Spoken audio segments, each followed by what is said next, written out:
Kita masuk bab yang ke-7 iaitu muka surat 18, di mana tajuknya Saidina Abu Bakar As-Siddiq menampar muka pendeta Yahudi. Apa kisah dia? Pernah tak muslimat dengar kisah dia? Ni di antara salah satu kisah-kisah yang dirakamkan dalam kitab tafsir. Dalam tafsir Al-Muttaqin ada, dalam tafsir Safatul Tafasir ada. Di antara Bismillahirrahmanirrahim. Alhamdulillahirabbil alamin. Wassalatu wassalamu ala asyrafil anbiya'i wal mursalin wa ala alihi wa sahbihi ajma'in. Amma ba'du. Rabbi shrah li sadri wa yassir li amri wahlul 'uqdatam min lisani yafqahu qawli. Rabbi zidna علما وارزقنا فهما اللهم افتح علينا حكمتك وانشر علينا من خزائن رحمتك يا أرحم الراحمين اللهم إنا نعوذ بك من علم لا ينفع ومن قلب لا يخشع ومن نفس لا تشبع ومن عمل لا يرفع ومن دعوة لا يستجاب لها. Ya Allah, ya Tuhan kami, jauhkanlah kami daripada ilmu yang tidak manfaat, ya Allah. Jauhkanlah kami daripada hati yang tidak pernah khusyuk, ya Allah. Jauhkanlah kami daripada nafsu yang tidak pernah kenyang, ya Allah. Jauhkanlah kami daripada amalan yang tidak diterima-Mu, ya Allah. Jauhkanlah kami daripada doa yang tidak dimakbulkan, ya Allah. Jauhkanlah kami daripada niat yang tidak ikhlas saat menuntut ilmu-Mu, ya Allah. Wa sallallahu ala sayyidina Muhammad wa ala alihi wa sahbihi wa sallam walhamdulillahi rabbil alamin. Alhamdulillah. Thumma alhamdulillah. Syukur kehadrat Allah Subhanahu wa taala. Muslimat yang dirahmati oleh Allah, Kak Salwa, masya-Allah tabarakallah, datang dengan penuh kasih sayang, cinta kepada majlis ilmu. InsyaAllah tidak akan disia-siakan oleh Allah Subhanahu wa taala sepanjang kita berada dalam majlis ilmu ini, insyaAllah. Kebiasaannya muslimat, bila saya datang tidak lain dan tidak bukan dengan buku inilah, dengan buku kita, kisah menarik dari Al-Quran. Selagi tak habis, selagi betul tak ada buku lain yang saya akan bawa. Macam itulah lebih kurang kan, insyaAllah. Kita masuk bab yang ke-7 iaitu muka surat 18, di mana tajuknya Saidina Abu Bakar As-Siddiq menampar muka pendeta Yahudi. Apa kisah dia? Pernah tak muslimat dengar kisah dia? Ni di antara salah satu kisah-kisah yang dirakamkan dalam kitab tafsir. Dalam tafsir Al-Muttaqin ada, dalam tafsir Safatul Tafasir ada. Di antaranya ayat yang turun, yang disebut, ada ayat Al-Quran yang disebut sebagai sababun nuzul, asbab nuzul, sebab-sebab turun ayat ni. Ada kisah sebenarnya di sebaliknya. Ada juga ayat Al-Quran yang turun tanpa asbabun nuzul, ada juga. Jadi kita yang kita baca hari ni kaitan-kaitan dengan ayat tersebut. Ada bersifat sababun nuzul, ada yang tidak bersifat sababun nuzul. Muslimat yang dirahmati oleh Allah Subhanahu wa taala, muslimin yang dirahmati oleh Allah Subhanahu wa taala. Hari ini sebab majoriti dia muslimat, kita dahulukan dahulukan muslimat dulu. Muslimin kena berlapang dada lah, insya-Allah. Saya mulakan dengan ayat dalam surah Ali Imran ayat 181. A'udzu billahi minasyaitonir rajim. Laqad sami'a Allahu qaulal ladzina qalu innallaha faqirun wa nahnu aghniya sanaktubu ma qalu wa qatlahumul anbiya'a bighairi haqqin wa naqulu dzuqu 'adzabal hariq. Sesungguhnya Allah telah mendengar perkataan orang-orang Yahudi yang mengatakan bahawasanya Allah miskin dan kami ialah orang-orang yang kaya. Kami, yakni Allah Subhanahu wa taala, akan menuliskan perkataan mereka itu dan perbuatan mereka itu, dan perbuatan mereka membunuh nabi-nabi dengan tidak ada alasan yang membenarkannya. Dan kami akan katakan kepada mereka, rasalah kamu azab siksa yang sentiasa membakar. Muslimat yang dirahmati oleh Allah Subhanahu wa taala, ada kisah di sebalik ayat ini. di mana pada satu ketika Sayyidina Abu Bakar As-Siddiq pergi ke tempat pengajian Yahudi, orang-orang Yahudi. Di mana tu muslimat? Orang Yahudi ada 3 puak terbesar yang berada di kota Madinah yang sama-sama duduk dengan orang-orang Islam. Mereka ni menempati Madinah sama-sama melalui hari-hari yang sama dengan orang Islam. Kemudian berurus niaga, bermuamalah dengan orang Islam. Mereka juga ada tempat-tempat mereka, tempat-tempat pengajian mereka, di mana dibenarkan oleh orang Islam yang ketika itu adalah diketuai oleh baginda sallallahu alaihi wasallam.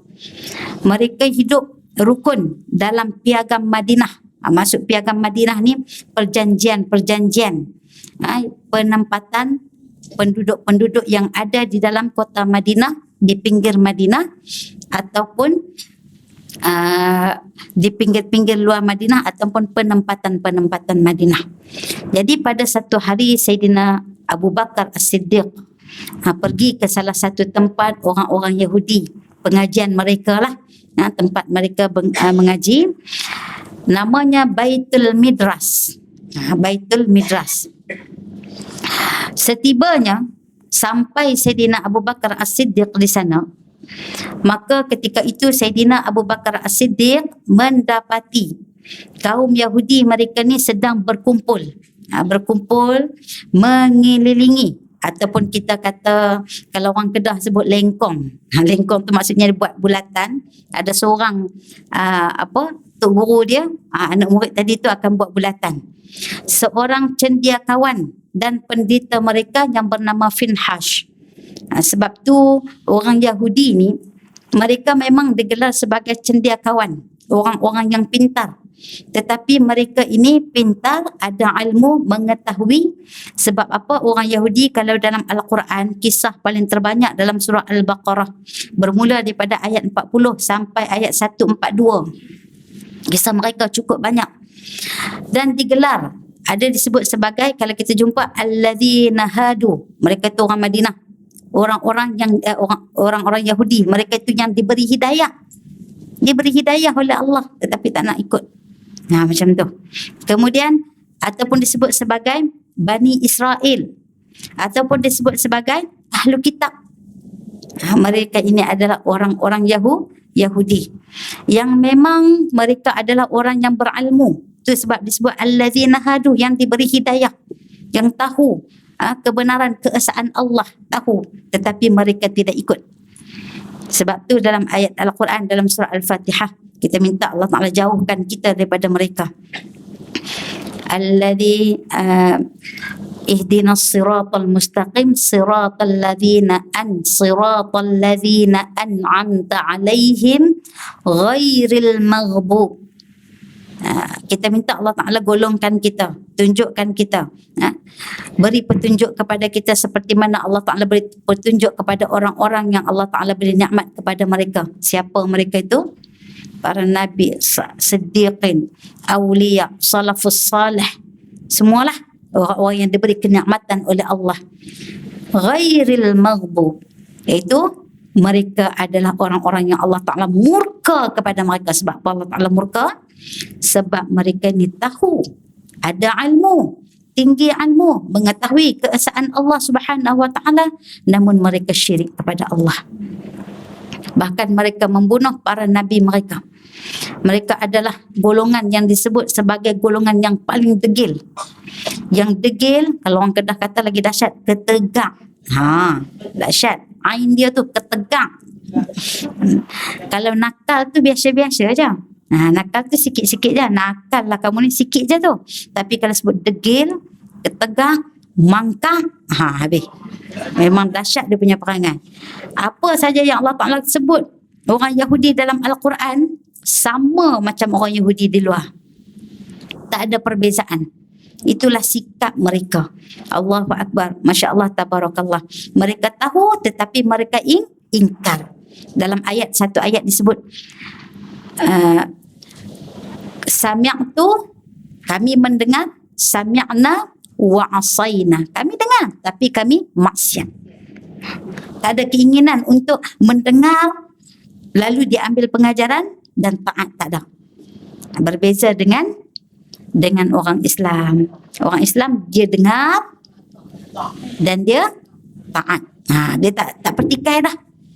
Tak pertikai dah dalam hukum akal, hukum logika dia tak pertikai dah. Sebab apa? Dalil naqli tak perlu kepada sokongan akal. Kalau dia datang kita tengok tak logik lah. Contohlah, saya bagi satu contoh. Pakai khuf. Rasulullah kata kalau pakai khuf, perbuatan Rasulullah sapu di atas. Kalau logik kita tengok sapu di bawah. Lalu Sayyidina Ali mengatakan bahawasanya kalau tengok kepada logik akal, memanglah kita rasa tak logik. Tapi itulah kita kata dalil naqli tu, yang datang daripada Al-Quran, yang datang daripada hadis. Jangan akal sewenang-wenangnya mempertikai ataupun mentafsir mengikut kesukaan hatinya. Allahu Akbar. Okey. Kemudian Sayyidina Abu Bakar datang melihat seorang lelaki cendekiawan di kalangan orang Yahudi, dikelilingi orang ramai. Lalu Sayyidina Abu Bakar As-Siddiq menyeru, mengajak untuk memeluk agama Islam. Bukan sahabat-sahabat ni tak tahu perangai orang Yahudi ni. Bukan tak tahu. Tetapi nak menunjukkan kepada kita, setiap daripada kita ni adalah da'i. Jangan ingat yang duduk dekat depan ni saja pendakwah. Setiap kita ni semua dipertanggungjawabkan nanti. Kita ada jiran, kita ada ahli keluarga yang non-Muslim, kita ada sahabat-sahabat kita yang non-Muslim yang menanti-nantikan keluar daripada mulut kita ni seruan dakwah. Tetapi kita tak berdakwah, nanti Allah Ta'ala akan tanya. Maka tengok perilaku Sayyidina Abu Bakar As-Siddiq. Mereka mengetahui keadaan orang-orang Yahudi tapi tak pernah putus asa. Pergi lagi tempat tu. Kemudian mengajak, menyeru kepada Islam. Itu satu bentuk kita kata contoh-contoh dakwah yang boleh kita ikuti. Kemudian kata di antaranya, kata-kata Sayyidina Abu Bakar As-Siddiq, hai Finhash, bertakwalah kamu kepada Allah dan peluklah agama Islam. Kenapa kalau kita tengok di sini, simple saja Sayyidina Abu Bakar ajak. Ittaqullah, bertakwalah kamu kepada Allah. Dan peluklah Islam. Nampak simple tak? Kalau kita lah muslimat, agak-agak lah kalau kita ajak jiran kita, contoh jiran kita non-Muslim, kita kata bertakwalah kamu kepada Allah dan peluklah Islam. Agak-agak dia nak ikut tak? Itu sebabnya dakwah ni muslimat, lisanul hal pun kena ada. Tindakan kita, body language kita, akhlak kita, attitude kita, itu di antara seruan dakwah. Bukan hanya sekadar dengan kata-kata. Dia tengok attitude, jiran aku yang Muslim ni Masya Allah, ambil berat, tanya khabar. Kalau aku perlu pertolongan, dia orang pertama yang akan tolong. Semua dia akan melihat karakter-karakter Muslim yang ada kepada seseorang Muslim tadi itu yang akan menarik minat dia yang paling utama. Sebab tu kalau kita tengok mu'allaf, kalau kita tanya dia orang, apa yang menyebabkan kamu nak masuk Islam ni? Dia akan cerita. Di antara sifat-sifat yang menarik minat dia, sifat orang Muslim itu sendiri. Di antaranya. Ataupun ahli keluarganya yang dah Muslim itu sendiri. Di antara yang akan membawa dia kepada suka kepada Islam. Itu pertama. Dan kenapa saya kata tadi Sayyidina Abu Bakar As-Siddiq simple saja diajak. Ittaqullah. Takutlah kamu kepada Allah dan mari peluk agama Islam. Sebab apa? Sebab saya kata orang Yahudi ni, dia orang memang dah tahu dah pandai dah. Cendekiawan dah. Mereka juga adalah daripada agama Samawi. Agama Samawi ni agama langit. Masya Allah, tabarakallah. Yang dibawa oleh para nabi masing-masing. Masya Allah, tabarakallah. Jadi, Tipulah kalau kata mereka tu tak reti apa. Sebab tu kalau kita tengok penduduk-penduduk kota Madinah yang terdiri daripada Arab, Aus dan Khazraj, sebelum kedatangan Islam, mereka itu telah diberi pengetahuan oleh orang-orang Yahudi nanti ni tentang kedatangan Nabi akhir zaman. Mereka dah dapat maklumat awal daripada orang Yahudi. Yang orang Yahudi ingatkan nanti akan keluar Nabi itu daripada kalangan mereka. Daripada satu tempat yang disebut sebagai bandar di tempat di utara di Hijaz sana. Itu yang mereka berpindah awal-awal daripada kota Assyria sampai ke kota Madinah daripada tok nenek moyang dulu lagi. Mereka duduk siap-siap dengan nasab mereka berpuluh-puluhan tahun, beratus-ratus tahun. Mereka duduk siap-siap di situ agar apa? Rupa-rupanya mereka duduk tunggu Nabi akhir zaman itu mungkin daripada keturunan mereka. Diceritakan dengan penuh kebanggaan. Mereka tak digambarkan daripada bangsa mana Nabi itu akan dikeluarkan.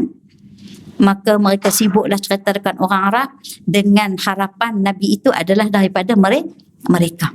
Jadi orang Arab yang terdiri daripada Aus dan Khazraj ini, mereka ada dah maklumat data tu. Tiba-tiba datangnya Nabi daripada kota Mekah ke kota Madinah, Masya Allah, dengan hijrahnya. Mudah tak mereka terbuka? Hati mereka mudah terbuka sebab mereka dah bersedia, mereka dah terima, mereka dah ada maklumat yang disampaikan oleh orang Yahudi kepada mereka.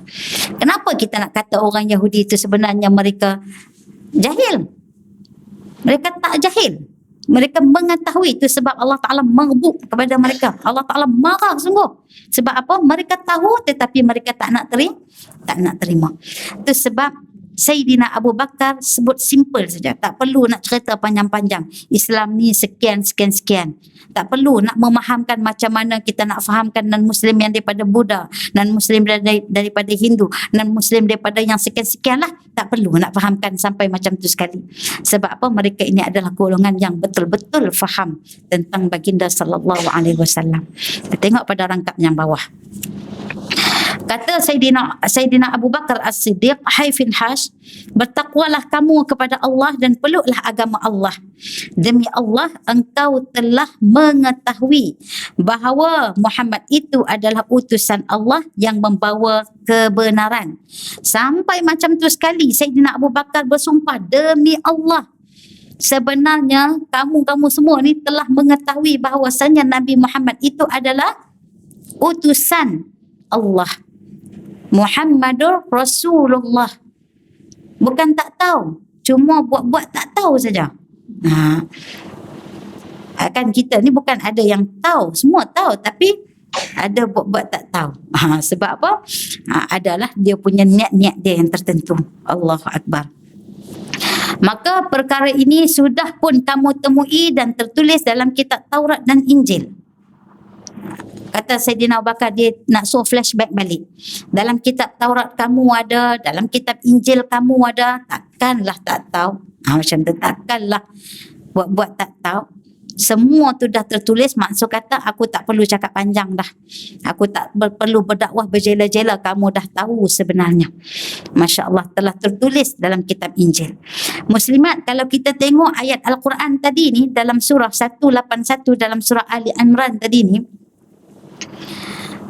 ayat ini muslimat, kalau kita tengok, sesungguhnya Allah telah mendengar perkataan mereka, menunjukkan di sini ayat Al-Quran ini telah tertulis sejak azali, sebelum berlakunya peristiwa tersebut. Maksud kata, Allah Ta'ala tahu perangai mereka. Mereka akan kata perkataan yang akan mereka kata, lalu dinukilkan. Tepat pada peristiwa, tepat pada masanya, Al-Quran itu pun diturunkan. Itu disebut sebagai sababun nuzul. Bukan bila peristiwa itu berlaku baru Allah Ta'ala nak sebut, tak. Baru Allah Ta'ala nak kata, tak. Al-Quran itu diturunkan dah lama dah. Kemudian turun ke langit-langit dunia ni mengikut waktu-waktunya, mengikut peristiwa-peristiwanya dan mengikut takdir Allah bagaimana dia diturunkan, kesesuaian dan sebagainya. Jadi kalau kita tengok di sini, apa jawapan Finhas? Wahai Abu Bakar, kata Finhas, demi Allah, bukan kita yang memerlukan Tuhan. Tu dia punya perangai tu. Demi Allah, bukan kita yang memerlukan Tuhan, tetapi dia yang memerlukan kita, dia kata. Kita tak perlukan Tuhan, tapi dia yang memerlukan kita. Nanti ada ayat hujah dia, alasan-alasan dia. Kerana apa dia kata? Bukankah kita yang meminta-minta kepadanya? Bukan kita yang minta-minta dekat Allah, tetapi dia yang minta-minta pada kita. Dia yang meminta-minta kepada kita. Nanti ada bukti dia kata, kita tak memerlukannya, tetapi dia yang memerlukan kita. Kalau dia kaya, sudah tentu dia tidak akan meminta ataupun memberi pinjam, menginfakkan, meminta kepada kita untuk memberi pinjam, menginfakkan harta kepada jalannya. Dalam ayat ini kalau kita tengok, ya ayyuhalladzina amanu antumul fuqara'u ilallah wallahu ghaniyyun 'anil 'alamin. Maksudnya di sini mereka menunjukkan, kalau kita tengok pada ayat tadi ni, dia kata innallaha faqirun wa nahnu aghniya, menunjukkan kata Allah Taala tu faqir. Allah Taala yang duk minta, poin yang pertama dia kata Allah Taala tu sebenarnya miskin. Sebab tu Allah Taala selalu minta untuk kita sedekah, untuk kita bersedekah. Sebab dia miskin, kita ni kaya. Itu sebab Allah Ta'ala minta untuk kita sentiasa bersedekah. Yang kedua, Allah Ta'ala ni pengamal riba. Pengamal riba. Kalau kita tengok dalam ayat disebut minal ladina yaqradullaha qardan hasana. Allah Ta'ala kan minta kita untuk apa? Untuk meminjamkan harta benda. Tapi Allah Ta'ala tak berhajat kepada kita pun. Sebab apa? Allah Ta'ala akan bagikan kepada kita berlipat kali ganda. Dia kata yang tu lah riba tu. Qardan hasanah tu. Sepatutnya hutang lah. Itu dia punya persepsi, pemahaman dia. Sengaja sebenarnya dia tahu pun. Pertama dia kata Allah miskin, yang kedua dia kata Allah mengamalkan riba. Allahu Akbar. Masya Allah, tabarakallah. Sebenarnya kalau kita tengok dalam ayat ni, wahai orang-orang yang beriman, antumul fuqara, kita ni sebenarnya faqir ilallah. Itu sebab bila kita sebut kan al-faqir ilallah, kita ni faqir yang berhajat kepada Allah, berhajat kepada Allah. Allah lah yang wallahu ghaniyyun 'anil 'alamin. Allah lah yang maha terkaya. Sebab tu kalau kita tengok dalam istilah tauhidnya muslimat, kalau kita sebut makhluk ni kaya, kita ni kaya muqayyad. Apa maksud kaya muqayyad? Kaya yang mesti yang bergantung kepada sesuatu. Contohlah muslimat tengok saya. Cuba perhati saya, nampak kaya tak? Amin ya rabbal alamin. Nampak kaya tak di segi apa? Ustazah tak nampak pun dia pakai gelang sampai ke lengan, tak ada kan? Kalau buka pun tak nampak. Tengok baju, tengok apa tudung pun beli dekat mana? Hijab Galeria. Macam tu je. Kan tak ada pun. Tak ada apa yang nak disandarkan pada kekayaan, tidak ada. Sebab tu kita kata makhluk ni muqayyad, dia bergantung. Dia mesti terikat dengan sesuatu kalau nak disebut kaya. Contoh dengan harta benda. Kita tengok kan founder-founder dengan gelang, dengan cincin, dengan segala macam ditunjuk. Kita nak kata dia miskin tak? Tak. Confirm kita kata dia kaya, terikat. Tetapi Allah Subhanahu Wa Ta'ala tidak.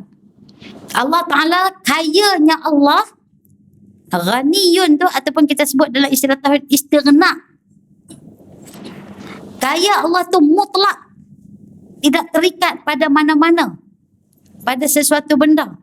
Kalau kita kata kayanya Allah terikat kepada alam yang diciptakan, satu hari nanti alam tu akan binasa. Macam tu. Satu hari nanti alam itu akan binasa. Maksud kata Allah Ta'ala, kekayaan Allah secara mutlak ini melangkaui seluruh alam. Jadi Allah Ta'ala tak berhajat pun meminjam kepada kita apa yang Allah Ta'ala minta kepada kita untuk fastabiqul khairat, berlumba-lumba melakukan kebaikan, bukan untuk menambahkan kekuasaan Allah, bukan untuk menambahkan pengaruh Allah, tidak, tetapi adalah untuk kita, untuk Allah Ta'ala beri ganjaran kepada hamba-hambanya. Tetapi orang Yahudi ni pemahaman dia, Allahu Akbar, sangat jauh terpesong.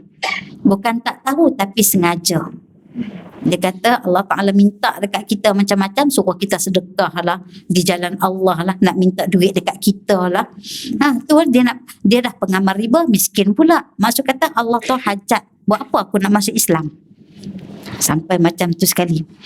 Dengan Nabi mereka, dalam kitab-kitab mereka tohmah dalam Nabi mereka, kepada Nabi mereka, mereka ada kitab Taurat, ada kitab Injil. Ada lagi satu kitab, dalam kitab ni lah mereka tohmah seluruh Nabi mereka.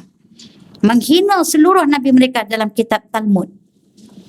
Kitab Talmud ini muslimat, kitab itulah ditafsirkan macam-macam peristiwa tentang Nabi mereka dengan tafsiran yang sangat lucah, yang sangat keji, yang sangat menghinakan. Itu daripada kalangan Nabi mereka sendiri.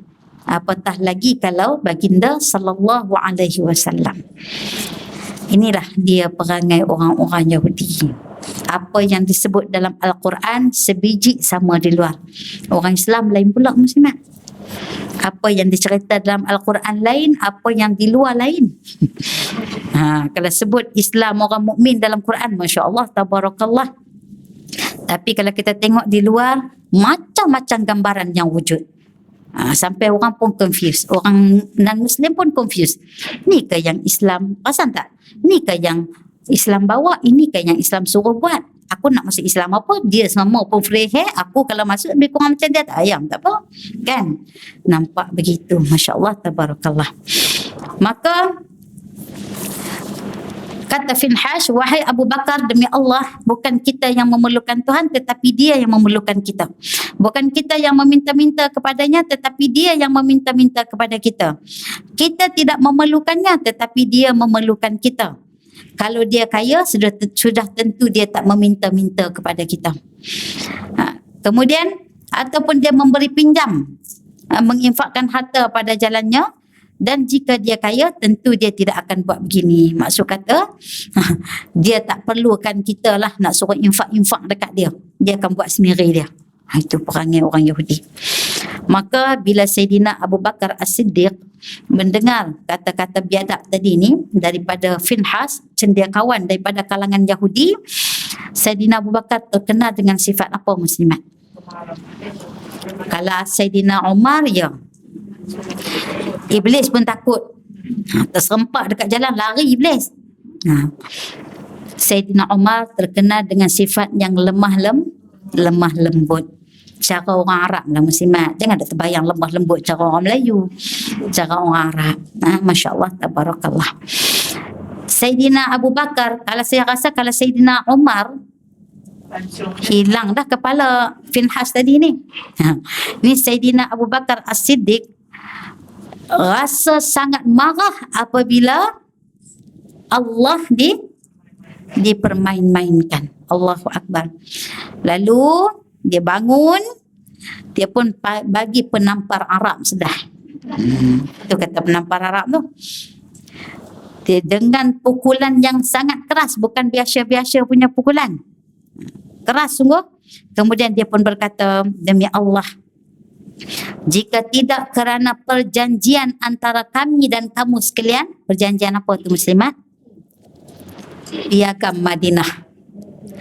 Tidak boleh menyakiti, tidak boleh merosakkan, tidak boleh berlaku pertegangan. Itu piagam Madinah yang Rasulullah sallallahu alaihi wasallam buat setelah mana Rasulullah masuk ke kota Madinah. Sebab apa? Rasulullah menghadapi ramai manusia-manusia yang beragam dalam kota Madinah. Pertama, Rasulullah menghadapi 3 kelompok Yahudi terbesar, Bani Qairuzah, Bani Qainuqa, Bani Nadir. 3 kelompok Yahudi terbesar. Yang kedua, Rasulullah menghadapi orang-orang munafik yang diketuai oleh Abdullah bin Ubay bin Salul. Orang munafik tu bukan orang munafik biasa-biasa, orang munafik yang memang berdendam dengan Rasulullah sallallahu alaihi wasallam. Sebab apa dia berdendam? Sebab lagi 2-3 hari lagi dia nak dilantik sebagai ketua di kota Madinah. Persiapan mahkota telah pun dibuat oleh orang Arab yang terdiri daripada Aus dan Khazraj. Ditatahkan dengan permata dan intan di mahkota tersebut. Tiba-tiba dia mendapat berita bahawasanya baginda sallallahu alaihi wasallam sedang berhijrah daripada kota Mekah ke kota Madinah. Bengkak hati dia. Sakit hati dia. Dia duduk idam lama dah tempat tu. Tiba-tiba tak dapat. Sebab apa? Baginda sallallahu alaihi wasallam berjaya memenangi hati-hati orang-orang Arab di sana. Tu Rasulullah menghadapi mereka. Orang Yahudi, orang munafik, orang Ansar, iaitu orang yang terdiri daripada Arab, Aus dan Khazraj. Yang selama ini di antara mereka berlaku pergaduhan demi pergaduhan. Baru nak reda sikit muslimat, baru nak okey sikit, bergaduh pula besoknya, tak kena pula. Kemudian okey sikit, bergaduh lagi, berpuak-puak lagi dan sebagainya. Sebab apa muslimat? Rupa-rupanya sejarah menceritakan di sebalik ketegangan yang sentiasa berlaku di antara Arab, Aus dan Khazraj ini adalah dimulakan, dihembuskan oleh api daripada orang Yahudi. Tu kerja mereka. Mereka duduk dalam kota Madinah bukan duduk saja-saja muslimat. Bukan duduk santai-santai, bukan duduk dalam keadaan makmur. Mereka makmur di kalangan mereka, tetapi mereka nak orang yang selain daripada Yahudi itu sentiasa dalam keadaan berpecah belah. Kemudian berlaku penindasan demi penindasan. Bagi hutang, riba tinggi. Itu kerja mereka. Tapi mereka letakkan itu adalah sifat Allah, dia kata.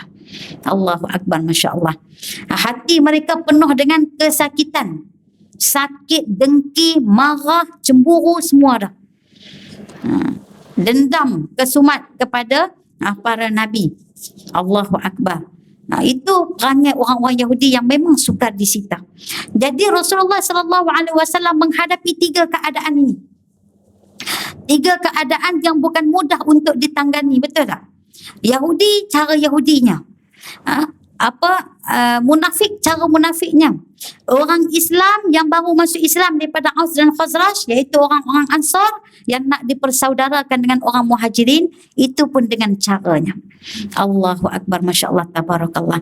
Lalu Rasulullah SAW melakukan satu perjanjian yang disebut sebagai Piagam Madinah, untuk tujuannya tidak lain dan tidak bukan untuk menjaga ketenteraman yang ada di dalam kota Madinah. Itu sebab Sayyidina Abu Bakar kata tadi, kalau tidak kerana perjanjian di antara kami dengan kamu, maka mungkin lama dah kot kawan tu hilang kepala. Dia baru takat penampar saja kan, baru sikit je. Allahu Akbar. Sebab dia kata, kalau tak kerana tu pasti kepalamu akan kupenggal. Kalau kata Sayyidina Abu Bakar macam tu, apatah lagi kalau Sayyidina Umar Al-Khattab. Allahu Akbar, Masya Allah. Kemudian muslimat, Finhas ni Rasulullah SAW sebagai ketua di kota Madinah. Lalu Finhas ni dia memang tahu, memang mengetahui keadilan yang ada kepada orang Islam. Tempat dia nak mengadu tu, first yang pertama dia pergi kepada baginda sallallahu alaihi wasallam. Kemudian dia pun mengadu, apa katanya? Kenapa kamu memukulnya? Dia mengadu tentang peristiwa Sayyidina Abu Bakar tiba-tiba saja penampar dia, seolah-olah dia baik sangat. Macam tu lah. Kita kan kalau kita tengok orang viral, tiba-tiba yang rakam tu masa tengah pukul. Kronologi kisah tu tak ada siapa pun tahu. Apa yang kawan yang kena pukul dah lakukan pada orang tu tadi ni, sebelum terviral tadi tu, kita pun tak tahu. kemudian sibuklah jadi netizen. Komen lah, kutuk lah macam-macam kan. Tanpa pakat-pakat nak jadi hakim semua. Jadi ini Finhas ini mempergunakan keadaan tersebut. Dia bukan cerita kerana mulut dia muslimat. Itu kata kerana mulut badan binasa. Kerana pulut santan tak binasa. Kerana pulut kenyang dah semua. Maksudnya kita kata kerana mulut satu badan kena seksa. Manusia pun di atas dunia kalau kerana mulut dia saja, walaupun solat malam dia bagus, puasanya bagus, kebaikan-kebaikan dengan Allah bagus, tetapi satu mulut ni dia tak jaga, dengan satu mulut ini dia tidak mengamankan jiran dia, maka Rasulullah kata finnar, dalam neraka. Itu kerana mulut badan binasa tu baru betul. Sepatutnya bakarlah kat mulut saja, atau kena bakar satu badan. Sebab daripada hati lahir ke mulut. Allahu Akbar, Masya Allah, Tabarakallah. Rasulullah sallallahu alaihi wasallam bertanya kepada Sayyidina Abu Bakar, kenapa kamu memukulnya? Maka kata Sayyidina Abu Bakar As-Siddiq, wahai Rasulullah, musuh Allah ini sangat biadab. Musuh Allah ini sangat biadab. Dia menghina Allah Subhanahu wa taala. Bukan dia hina baginda sallallahu alaihi wasallam. Penghinaannya ni kita panggil, kalau orang biasa-biasa cakap penghinaan dia tahap dahsyat punya hina tu. Melampau kan? Melampaui batas. Allahu Akbar, Masya Allah, Tabarakallah. Kemudian yang dia hina ni adalah Allah Subhanahu wa taala. Apa dia kata? Dia kata Allah faqir dan mereka kaya. Allah Ta'ala tu miskin dan mereka kaya. Ketika ia berkata itulah, aku tidak dapat menahan lagi kemarahan, lalu aku bertindak memukul mukanya. Muslimat yang dirahmati oleh Allah Subhanahu wa taala. Asalnya bila kita bincang dalam fiqh bab pukulan ini, Rasulullah sallallahu alaihi wasallam dalam satu hadis disebut mafhum lah, Rasulullah suruh kita pukul selain daripada muka. Betul tak? Tapi dalam bab ni Rasulullah cuba nak mengadili dah. Tetapi apabila diketahui kronologi peristiwa tersebut, seolah-olah Rasulullah membenarkan. Tak kisah. Kerana apa? Yang dihina itu adalah Allah Subhanahu wa taala. Kalau Sayyidina Abu Bakar datang berdakwah, menyeru dengan menghina apa yang mereka percaya, tu cerita lain. Ni dakwah yang datang tu cantik, berakhlak, beretika, tetapi balasannya Masya Allah, Tabarakallah, wal'ayazubillah. Yang Finhas pula, daripada sujud dirinya nak membela diri, dia kata apa? Dia menafikan dengan mengatakan bahawasanya aku tak pernah pun kata macam tu. Amboi. Kita kata menegakkan benang yang basah. Tipu hidup-hidup. Sayyidina Abu Bakar As-Siddiq, nama gelaran hujung tu yang Rasulullah bagi kepada Sayyidina Abu Bakar As-Siddiq tu adalah orang yang jujur. Adalah orang yang benar. Bila dia bercakap, cakapnya benar. Ketika Rasulullah didustakan oleh ramai orang penduduk di Mekah tentang peristiwa Isra' Mi'raj, bila tanya Sayyidina Abu Bakar, Sayyidina Abu Bakar membenarkannya ketika orang lain menidakkannya. Dan Sayyidina Abu Bakar sebenarnya, muslimat, kalau kita tengok kronologi dia punya sejarah peristiwanya, Sayyidina Abu Bakar tidak pernah menyembah berhala. Itu di antara kenapa Sayyidina Abu Bakar mendapat gelaran As-Siddiq. Takkan dalam peristiwa ni Rasulullah sallallahu alaihi wasallam nak mempercayai orang Yahudi. Kemudian Allah Subhanahu wa taala menurunkan, sebab itulah Allah Taala turunkan ayat ni. Rasulullah tunggu dan Rasulullah tak kata Sayyidina Abu Bakar tipu, dan tidak juga menidakkan apa yang dikatakan oleh Finhash tadi. Sampailah ayat itu turun menyatakan kebenaran. Ayat daripada surah Ali Imran 181 yang kita baca tadi.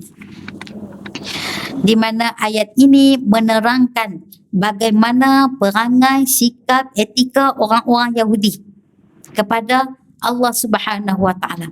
Kalau dengan Allah pun mereka sanggup menghina, mereka sanggup mengutuk, mereka sanggup kita kata klaim perkara-perkara yang tidak kepada Allah Subhanahu Wa Taala, apatah lagi kalau bangsa yang bukan daripada mereka macam kita ni. Kita ni mereka anggap orang-orang Islam ni halal darah.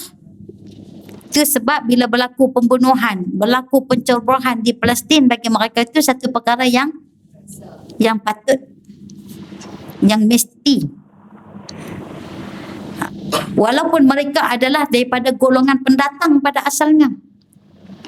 Bila mereka mula menguasai, insya-Allah tabarakallah wal ayazubillah, semuanya penduduk-penduduk Palestin ditindas.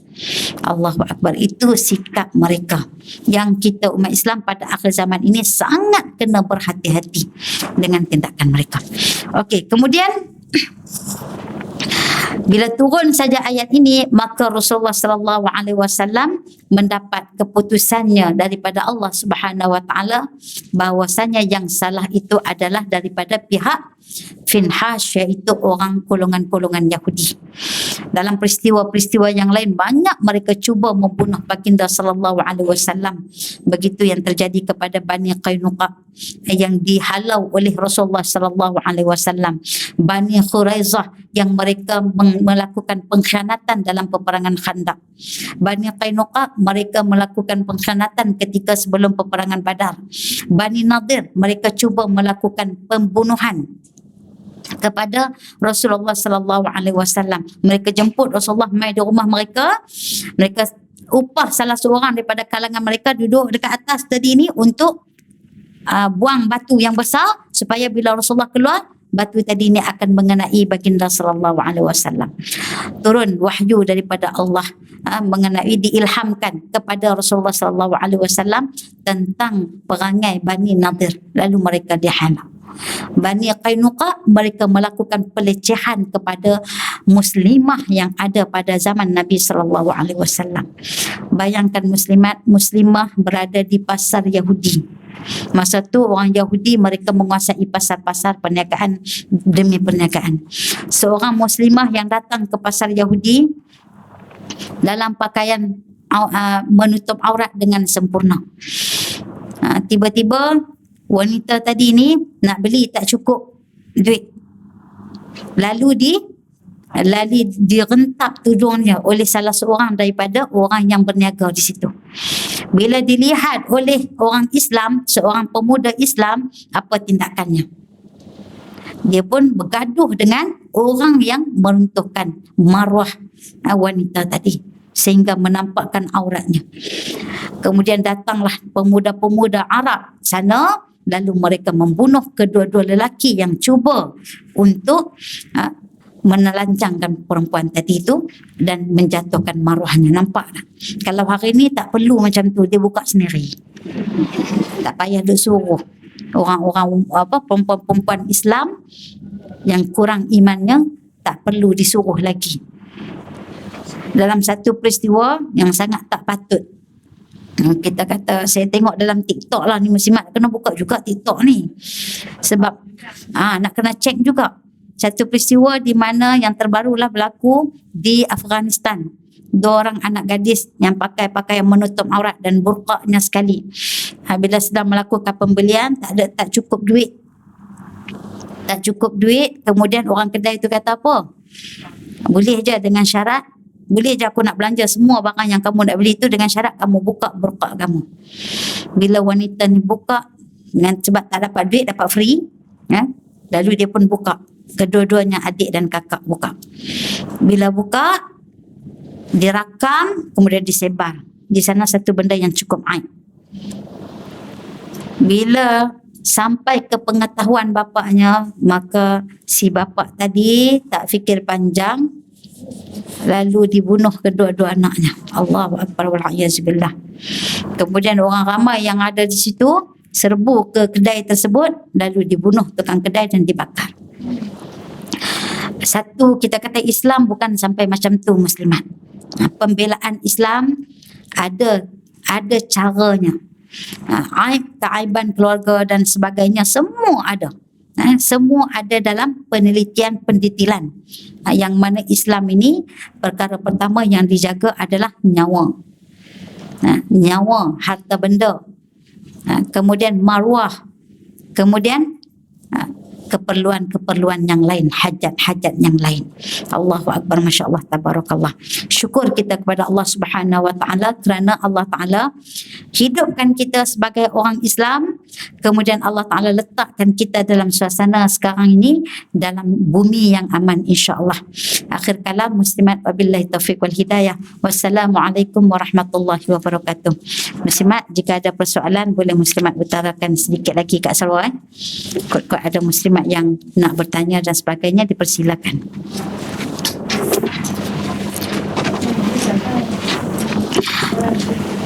Kalau tak ada pertanyaan, okey, saya nak perbetulkan sedikit daripada kuliah bulan-bulan yang lalu, bukan minggu-minggu yang lalu, tetapi bulan-bulan yang lalu. Ingat tak muslimat, saya ada cerita kat muslimat pasal zakat, di mana saya jumpa seorang pakcik ini. Saya ceritakan yang dia bayar zakat hari-hari. Dia bayar zakat hari-hari. Muslimat pun pening kepala tengok, dalam mazhab Syafi'i mana ada orang bayar zakat hari-hari. Orang bayar cukup haul dan nisab. Okey, untuk perbetulkan kepada muslimat supaya tak salah faham, ustazah ni ambil daripada mana dia punya qaul ni boleh bayar zakat hari-hari. Okey, pada asasnya kalau kita tengok pelaksanaan zakat ni, orang yang nak melaksanakan zakat ni pertama di Islam, betul kan? Okey, kemudian dia merdeka, bukan hamba. Kemudian cukup haul tu tahunan dia. Kemudian cukup nisab dia. Maksud kata cukup nisab dia dengan kadar sekarang ni pada tahun 2022 adalah cukup nisab ni cukup dia punya kadar keluaran zakat dia tu, setelah mana yang dia dikumpulkan itu 20,000 plus baru dia keluarkan zakat. Dan kemudian sempurna milik, dia tak boleh ambil orang lain punya pun dia dibayar zakat. Dia kena ada pemilikan dia yang sempurna. Itu dalam mazhab Syafi'i. Dalam situasi yang saya cerita tentang pakcik tadi tu, kenapa dia bayar zakat hari-hari, tak sebut pun dalam yang saya sebut daripada 1 sampai ke 5 tadi tu, tak ada boleh bayar zakat hari-hari, kan? Okey, kita tengok di sini. Pengiraan dia mesti kena ada cukup syarat di atas, dan juga pengiraan dia dalam setahun, maka dia wajib bayar wajib zakat ataupun tidak mengikut kadar yang saya sebut tadi ni. 1, 2, 3, 4 dan 5. Yang pertama Islam, kedua merdeka, ketiga cukup haul, keempat cukup nisab dia, dan kelima adalah sempurna milik. Semua kriteria tu ada kepada pakcik tadi ni. Cumanya di sudut pelaksanaan dia. Pelaksanaan dia tu bukan dia pakai sendiri-sendiri dia. Dia pergi tanya kepada pejabat agama yang ada di sana. Kalau saya nak keluarkan hari-hari macam mana? Sebab saya pun bimbang juga. Tengok hari-hari banyak sangat kemasukan kan. Takut bila masuk tahun nanti dia jadi banyak. Sayang nak keluarkan. Bayangkan kena keluarkan, tiba-tiba cukup tahun kena keluarkan 50,000. 50,000 boleh beli sebiji kereta. Lebih kurang macam itulah. Boleh renovate backyard kita dan sebagainya. Maka pejabat agama mungkin bagi kaedah pembayarannya untuk memudahkan dirinya, keluarkan hari-hari mengikut kadar apa yang telah mereka persetujui sepanjang setahun itu. Nanti mungkin muslimat fikir, dalam mazhab Syafi'i Google cari memang takkan jumpa. Tapi kaedah pembayaran ini memudahkan individu tersebut. Bagi kita tak payah nak perkelah bayar, tak nak bayar sehari-hari pun tak ada masalah. Kalau kita bergaji dalam al-malul mustafad dan sebagainya. Wallahu a'lam muslimat. Jadi moga-moga insya-Allah dengan sedikit pencerahan ini dapat memahamkan kita, dapat mencerahkan apa yang kita keliru insya-Allah. Wabillahi taufiq. Ya, silakan.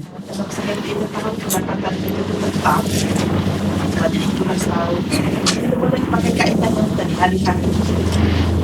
Okey. Tapi tetap kena tanya juga kepada pejabat zakat dan sebagainya. Kita tak boleh kita sendiri.